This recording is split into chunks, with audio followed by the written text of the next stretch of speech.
तो मैं आज आपको इसके साइड इफ़ेक्ट्स बताऊंगा, तो चलिए लेट्स स्टार्ट।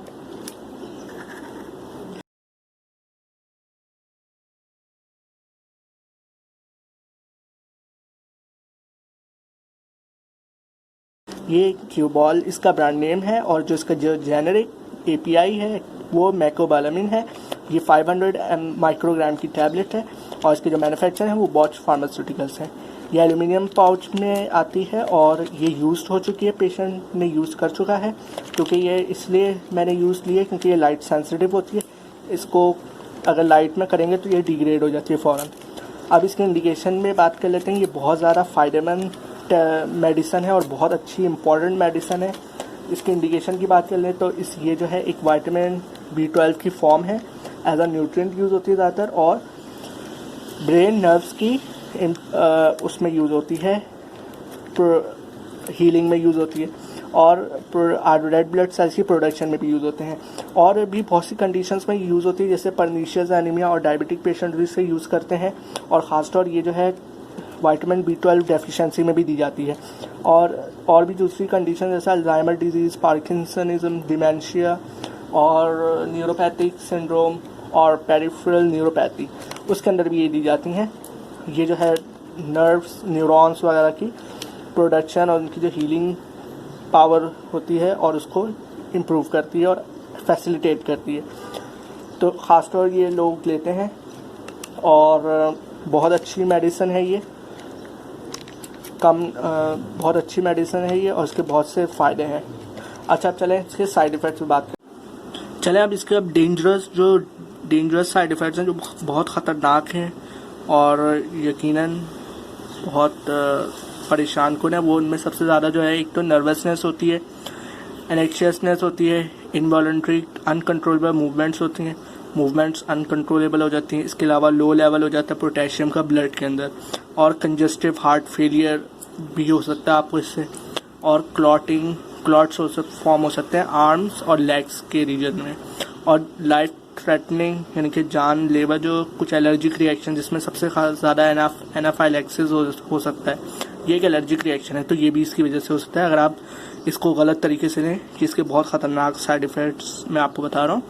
और इसके अलावा इसमें आपको फ्लूइड बिल्ड हो सकता है आपके लंग्स के अंदर, और सीरियस इंटरेक्शन भी हो सकते हैं दूसरी मेडिसिन के साथ जो आपको नहीं लेने चाहिए।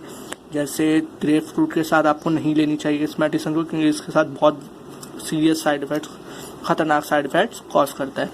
और इसके अलावा दूसरी जैसे ड्रग्स जैसे लिक्रेन, कॉलरेस, मिटिगेयर और जो दूसरे हर्बल सप्लीमेंट्स वगैरह होते हैं, उनके साथ भी आप ये ना लें। तो इसका बेहतर यही है कि आप फिजिशियन और ख़ासतौर फार्मासिस्ट से आप कांटेक्ट करें, वो आपको बेहतर इसके बारे में बताएंगे और वो आपको इसके बेहतर, आपको इससे बचा सकते हैं, आपको इसकी साइड इफ़ेक्ट से। हाँ, अगर आप इसको सही तरीके से यूज़ करें तो फिर तो कोई मसला नहीं, लेकिन अगर आप गलत तरीके से या इसको हाई डोजेज में ले लेंगे तो आपको यकीनन बहुत ख़तरनाक, जो भी मैंने आपको साइड इफ़ेक्ट्स बताए वो आपको हो सकते हैं यकीनन। और दूसरा ये कि अगर आप वीक हैं, जिस तरह आप अगर कोई और लिवर डिजीज़, किडनी डिजीज़ और दूसरी कोई अगर डिजीज़ हैं, तो उस पर भी आपके साइड इफ़ेक्ट आपको ज़्यादा फेस होने पड़ते हैं, क्योंकि आप जो ज़्यादातर लिवर और किडनी डिजीज़ के जो पेशेंट्स होते हैं उनका जो मेटाबॉलिज्म और जो क्लियरेंस होती है वो कम हो जाती है, तो इसकी वजह से ज़्यादा साइड इफ़ेक्ट्स हो जाते हैं। ठीक है, बाकी अगर आप इसको सही तरीके से यूज़ करें तो फिर तो कोई टेंशन की बात नहीं है आप इसको, लेकिन अगर आप अगर गलत तरीके से यूज़ करेंगे या ज़्यादा ले लेंगे या ऐसे जो भी मैंने आपको डोज बताया उससे ख़तरनाक हो सकता है। क्योंकि ये विटामिन बहुत कम क्वांटिटीज़ में रिक्वायर होती हैं, तो अगर आप इसको ज़्यादा ले लेंगे, इसके डोज से ज़्यादा, या आप इसको गलत तरीके से इस्तेमाल करेंगे, फिजिशियन और फार्मासिस्ट के उस पर नहीं अमल करेंगे और सेल्फ मेडिकेशन करेंगे। इंडीड ये बहुत अच्छी मेडिसिन है, लेकिन आपको पता है कि फिजिशियन और फार्मासिस्ट के बगैर आपको कोई भी मेडिसिन नहीं यूज़ करनी चाहिए, क्योंकि आप यूज़ करेंगे तो आपको नुकसान होगा।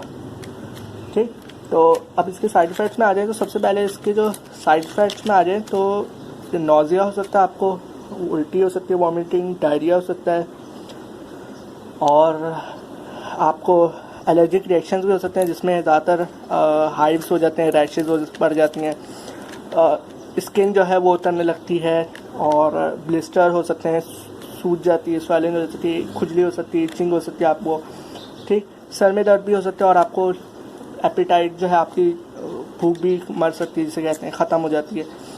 और इसके अलावा आपको डायफोरेसिस हो सकता है, जिसमें स्वेटिंग हो जाती है बहुत ज़्यादा। हॉट सेंसेशन महसूस होगी कि गर्मी थोड़ी लग रही होगी और थोड़ी गर्मी फील हो रही होगी, ज़्यादातर इसमें होता है ये। और साइकोलॉजिकल डिसऑर्डर जिसमें एनोरेक्सिया वगैरह हो सकता है आपको। अगर आप IM लेंगे तो IM में तो पेन हो सकता है आपको, जिस तरह इंजेक्शन में होता है at the site of administration.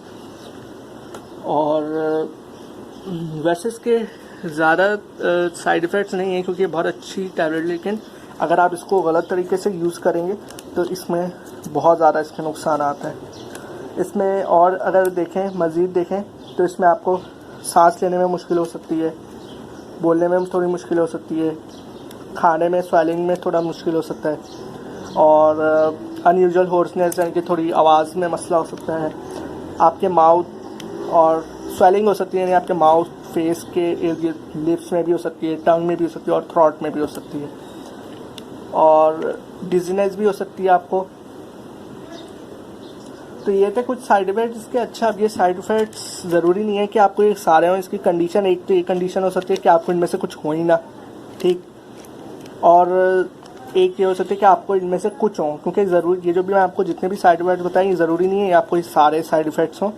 इनमें से कुछ हो सकते हैं, वो डिपेंड करता है आपकी बॉडी में। अगर कोई स्ट्रॉन्ग बंदा है तो उस पर कम साइड इफ़ेक्ट्स होंगे, अगर कोई थोड़ा वीक है तो उस पर ज़्यादा साइड इफ़ेक्ट्स होंगे, और अगर स्ट्रॉन्ग बंदा है तो उस पर इतने कुछ ख़ास नहीं फ़र्क पड़ेगा। या अगर आपको फिजिशियन ने कोई अच्छी, या फार्मासिस्ट ने उसकी काउंटर मेडिसिन दी हुई, तो फिर भी हो सकता है कि आपको ना साइड इफ़ेक्ट्स हों। लेकिन अमूमन ये देखा जाता है कि इनमें से आपको हो सकते हैं। तो अच्छा, एक हम कंडीशन की बात है, एक तो ये कि आपको ये सारे हों, एक हो सकता है कि इनमें से आपको कुछ हो, और ये भी हो सकता है इनमें से आपको कुछ हो ही ना, ठीक है। तो टोटली ये आपकी डिपेंड करता है बॉडी पे, क्योंकि बॉडी टू बॉडी वेरी करता है, और बहुत से फैक्टर्स होते हैं, एज और एक्सरसाइज, फूड, डाइट वगैरह बहुत इसमें मैटर करती है, और अपना इम्यून सिस्टम वगैरह भी बहुत ज़्यादा मैटर करता है इसमें, और बहुत से फैक्टर्स हैं जो इनमें वेरी करते हैं,